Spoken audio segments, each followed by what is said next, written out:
ሁለተኛው ቂምና ንዴት።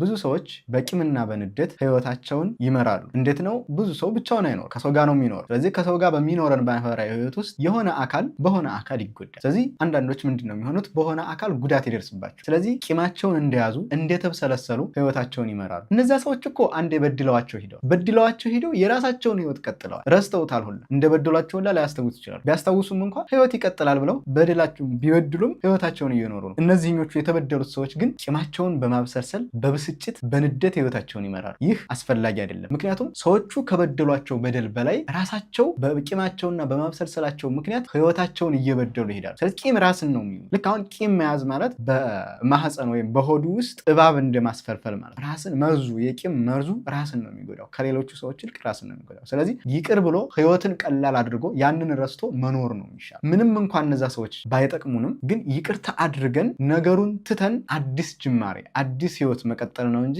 እየተብሰለሰሉ መኖር ትክክል አይደለም ማለት። እንደውም እግዚአብሔር ባለፈው ጉዳታችሁ እየተብሰለሰላችሁና ራሳችሁን እያስጨነቃችሁ እስከ መቼ ድረስ ትኖራላችሁ? ስለዚህ ነፍሳችሁ እስከምትወጣ ድረስ እየተጨነቃችሁና እየተብሰለሰላችሁ መኖር እንደሌለባችሁ መጽሐፍ ቅዱስ ይናገራል። ፍጹም ይቅር ማለት አዲስ ህይወት መጀመር፣ ወደፊት መቀጠል። ስለዚህ በንዴትና በበቀል ህይወታቸውን ድራይቭ የሚያደርጉ ንዴትና በቀል ህይወታቸውን ድራይቭ የሚያደርጋቸው ሰዎች ወይም በንዴትና በበቀል ህይወታቸውን የሚመሩ ሰዎች አደገኛ ነው። ስለዚህ ይህንን ማድረግ አይገባም። ይቅር ማለት ህይወትን መቀጠል